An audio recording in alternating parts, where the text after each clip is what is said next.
आज हम लोग कॉजेज ऑफ पॉवर्टी लेंगे। नाउ आपसे पूछा जाए गरीबी का सबसे बड़ा कारण, पहला विचार आएगा ज्यादा पॉपुलेशन, दूसरा रोजगार की कमी। सो कॉमन सेंस है, गरीबी का कारण पॉपुलेशन एक्सप्लोजन। भारत में एक साल में 2 करोड़ बच्चे पैदा होते हैं। ऑलरेडी है वन, मतलब हर सेकंड में चालू है पैदा होना। कहीं ना कहीं 140 करोड़ की जनता, उनको खिलाना। एक समय दाल हम सेल्फ सफिशिएंट है, अभी हमको इंपोर्ट करना पड़ता है, कम पड़ता है। और अभी कम हो गया है। जो विमेन का एवरेज इंडिया में फर्टिलिटी रेट वाज 2.1 पर विमेन, 2.1 बेबीज एवरेज के हिसाब से, वो कम होके 2 में आ गया है। अमेरिका में इट इज 1.5। बट जब ये कम होता है तो देश में बूढ़े पॉपुलेशन बढ़ता है, ठीक है। और जापान में तो और भी कम है। तो जब पॉपुलेशन बहुत ज्यादा रहता है तो इनको खिलाने के लिए उतना अनाज पैसा लगता है, तो सीधी बात है, रिसोर्सेज क्या होता है, अनइक्वल डिस्ट्रीब्यूशन है। कुछ अमीर लोग बहुत ज्यादा अमीर है, कुछ गरीब लोग बहुत ज्यादा गरीब है।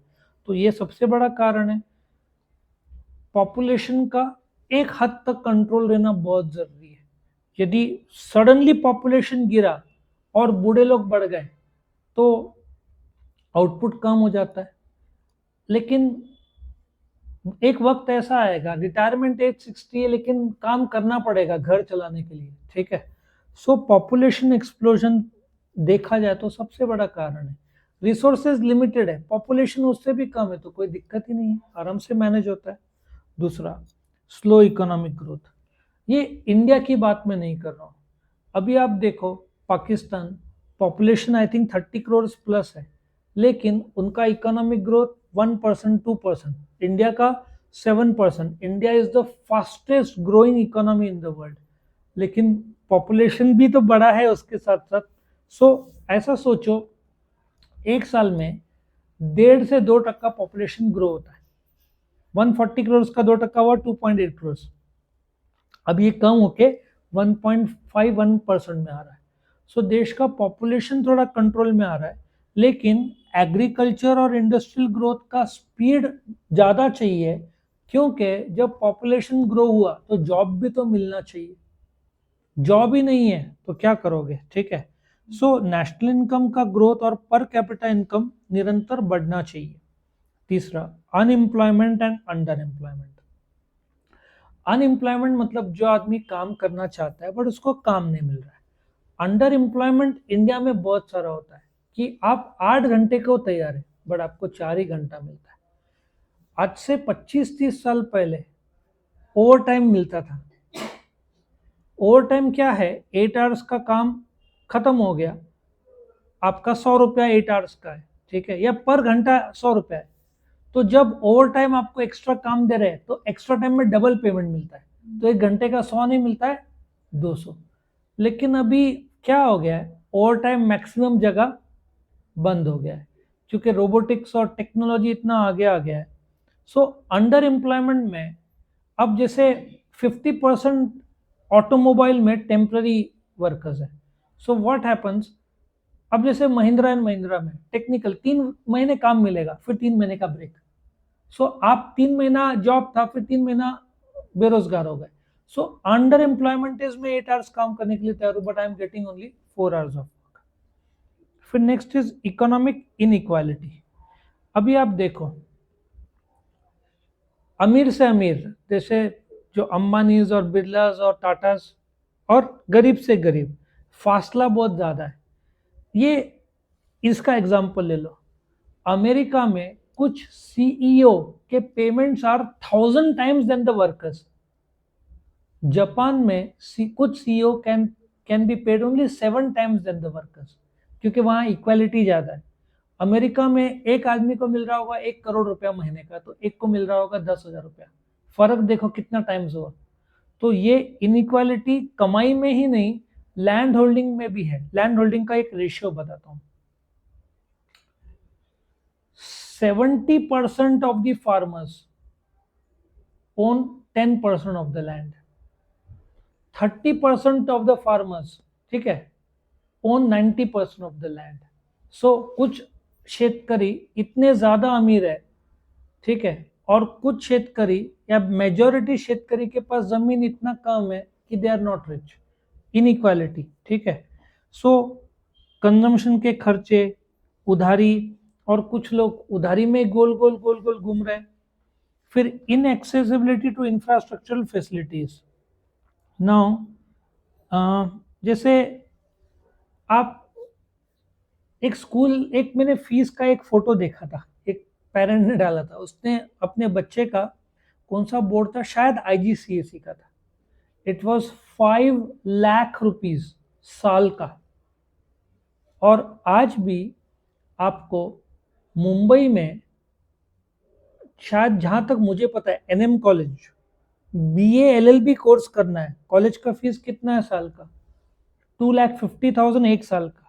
Hostel facility 5 lakh rupees, 7.5 lakh रुपया एक साल का।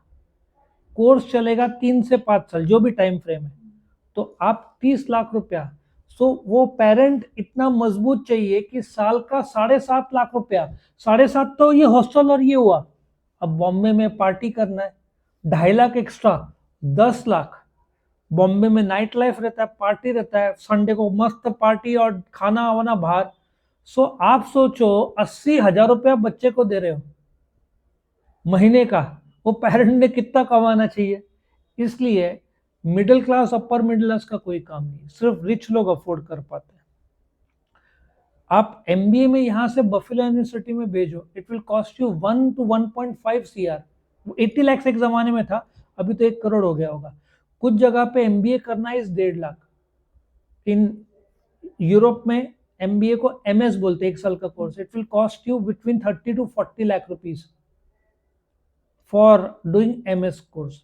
सो इंफ्रास्ट्रक्चरल जो health education are inaccessible to the poor. आप कॉन्वेंट स्कूल में डालोगे, नॉर्मल कॉन्वेंट स्कूल 30-40 हजार रुपया साल का लेता है, और इंटरनेशनल नाम ले लो तो 1.5 लाख से कम तो होगा ही नहीं, 1.5 लाख प्लस प्लस प्लस। यहां से वो कौन सा विजडम है पता है ना, वो कहाँ पे, गंगापुर डैम, गोवर्धन नहीं, गोवर्धन की बात कर, गंगापुर डैम, उनका सिर्फ ट्रांसपोर्टेशन कॉस्ट कितना है बस का। इफ आप अश्विन नगर में रहते हो, इट इज 50,000 रुपीज सिर्फ बस का cost from to go to the college, इतना दूर है वो कॉलेज। सो आपके पास उतना फाइनेंशियल स्ट्रेंथ चाहिए। Next, inflation. 2007 में मैं पेट्रोल भराता था 30 रुपीज, ठीक है, आज कितना हो गया, 106 रुपीज। 106, 200 नहीं, 106 रुपया। बाजू का 200 का है क्या पेट्रोल? पेट्रोल 200 का नहीं हो सकता बेटा, 100, ये पाकिस्तान में है, 280 समथिंग चल रहा है, 106 रुपया। सब पेट्रोल पंप में दाम सेम रहता है, 106, ठीक है। वही गुजरात में गए तो it will cost you around 94-95, 10 रुपए कम है, टैक्स कम है वहां पे। सो पेट्रोल में टैक्स स्टेट गवर्नमेंट लगाता है, ठीक है। तो 200 रुपए का 2 लीटर आएगा, 1.25-2 लीटर के आसपास। सो महंगाई क्या होता है कि जब वस्तु के दाम निरंतर बढ़ रहे हैं तो लोग गरीब क्यों हो जाते हैं। पहले जो खाना खाते थे, मेरे टाइम में पाव भाजी 15 रुपए की आती थी, वड़ा पाव आता था 1.5 रुपए का, समझो। आई यूज टू स्टे जहां पे टिकट भाड़ा 1 रुपया 75 पैसा इसका टिकट था बस का, from Raninagar to CBS 1.75, CBS to college road 1.25, मतलब 7 रुपीज में मैं ट्रैवल कर सकता था। आज it will cost me 100 rupees. कितना टाइम्स बढ़ गया, 20 साल में अराउंड 15 टाइम्स ट्रांसपोर्ट कॉस्ट बढ़ा है, ठीक है। अभी कितना पड़ता है यहाँ से सीबीएस जाने का रिक्शा, 30 रुपीज। हमारे यहाँ से इधर कॉलेज रोड को 100 रुपीज लेते हैं। कॉलेज रोड 100, सो 13 to 4 120, मेरे को लगता था 7 रुपीज। सेम मुझे रिक्शा में ट्रैवल करना है, इट विल कॉस्ट मी 120। देखो रेट, महंगाई, ठीक है। बहुत मतलब अलग लाइफस्टाइल था हमारे टाइम में। Even if we got 100 rupee note, it was something. उस समय जो आइसक्रीम हम खाते थे, चोको आलमंड आइसक्रीम 15 रुपए की आती थी, अभी 100 रुपीज की आती। तो लाइफस्टाइल बदला, 15 रुपए की पाव भाजी, सोचो क्या जिंदगी था हमारा। सो फूड क्राइसिस, महंगाई के हिसाब से mail nutrition, starvation, regional imbalance. Maharashtra Gujarat काफ़ी इंफ्रास्ट्रक्चर वाइज काफ़ी डेवलप्ड है, झारखंड, उत्तराखंड, ये सब अगेन रीजनल इम्बैलेंस ज़्यादा है। ठीक है। अभी ओडिशा, बिहार, मध्य प्रदेश तो डेवलप हो रहा है, छत्तीसगढ़, झारखंड, सिक्किम, एपी, अरुणाचल प्रदेश, आसाम, तो वहाँ पे अभी तक वो लेवल नहीं पहुंचा है। सो हम लोग का लाइफस्टाइल ज़्यादा अच्छा है एज कम्पेयर टू आप झारखंड जाओगे, वो साइड का लाइफस्टाइल। ठीक है, फर्क है लाइफस्टाइल में। और विशियस सर्कल ऑफ पॉवर्टी, मैंने तो आपको बता दिया, नेशनल इनकम कम तो पर कैपिटा इनकम कम, तो सेविंग्स कम तो इन्वेस्टमेंट कम, तो कैपिटल फॉर्मेशन कम, तो सीधी बात है ना, आपका इनकम कम तो इन्वेस्टमेंट कम तो सेविंग्स कम। सो इस चक्र में वर्ल्ड के गोल गोल घूमते हैं। लेकिन इंडिया का क्या हो रहा है, इनकम बढ़ रहा है, इसलिए हम ये चक्रों को तोड़ चुके हैं। पाकिस्तान नहीं तोड़ पाया अभी तक, वो अभी तक इसमें ही घूम रहा है। ठीक है, पाकिस्तान को तोड़ना पड़ेगा, कहाँ पे, इनकम बढ़ाना पड़ेगा, ये बढ़ाना पड़ेगा, वो लोग इसमें फंसे हुए हैं। इधर वो सॉल्व हो गया ना तो ये ऑटोमेटिक बाकी सॉल्व हो जाता है। आप क्यों ऐसा है? क्योंकि उन जैसे इंडिया ने आईटी बहुत सारा, आईटी इंजीनियर्स बहुत सारे हैं, वहां पे आईटी का कम है, सर्विस सेक्टर। पेट्रोल उनके देश में भी नहीं है जैसे इंडिया में नहीं है, उनको इंपोर्ट करना पड़ता है, कमाने के जरिए नहीं है, मल्टीनेशनल कंपनी नहीं है। और अगेन इल्ज़ाम लगता है टेररिज्म का। ठीक है, लोग भी मेहनती है, बट अभी क्या करें। सो कमाने के, अब जैसे अपना सर्विस सेक्टर 80% ऑफ वर्ल्ड के बैंक्स के जो सॉफ्टवेयर इंडिया कंट्रोल करता है। सो इंडिया वाले सॉफ्टवेयर, और अभी डिफेंस में कैसे आगे बढ़ रहे हैं, China depended, Pakistan depended China पे फॉर एरोप्लेन, और वो खुद नहीं बनाता, इसलिए पूरा वो डिपेंडेंट है, ऑयल दूसरे देश पे डिपेंडेंट है। फिर अदर फैक्टर्स, अगेन आप देखो कास्ट, रिलीजन, अभी भी अपने देश में राइट्स हो जाते हैं। अंबेडकर की मूर्ति, कितना महान इंसान थे, लेकिन कोई फिर कुछ डैमेज कर देता है तो राइट हो जाता है। सो लोग समझते नहीं है कि सम्मान पूर्वक हाथ जोड़ के चले जाओ, लेकिन डैमेज करके, मतलब प्रॉब्लम्स क्रिएट करने के लिए फिर पब्लिक डिस्ट्रीब्यूशन, जो राशन है उसको ब्लैक में बेच दिया या कंकर डाल दिए उसमें, ये सब रुक गया ना। नेचुरल डिजास्टर, अब जैसे वेस्ट बंगाल में तूफान पहले क्या साल 2 साल में एक बार आता था, अभी महीनों में आ रहा है, महीनों में अभी चेन्नई में देखो ये था, तो 12-14 घंटे फ्लाइट्स बंद थे। अब तूफान आया तो सब बंद करना पड़ता है ट्रेन।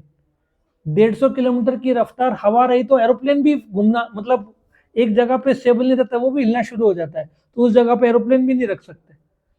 सो बहुत नुकसान होता है। तो नेचुरल डिजास्टर से बोलते हैं ना, जैसे बिहार साइड फ्लड का प्रॉब्लम बहुत ज़्यादा है, आसाम साइड फ्लड का प्रॉब्लम है, तो मैक्सिमम फसल बर्बाद हो जाते हैं। और ये इतने सालों से मैं सुन रहा हूँ, पता नहीं कब सोल्यूशन आएगा इसका। तो आपका जो फसल से आप कमा सकते थे वो तो चला गया। नासिक में फ्लडिंग नहीं है तो ग्रेप्स अपन इंडिया में नंबर 1 हो गए। नासिक में फ्लडिंग होता, ग्रेप्स नहीं होते तो वाइन भी नहीं होता। समझ में आ रहा है कैसे सर्कल मूवमेंट है। तो ये था आपका कॉजेज ऑफ पॉवर्टी।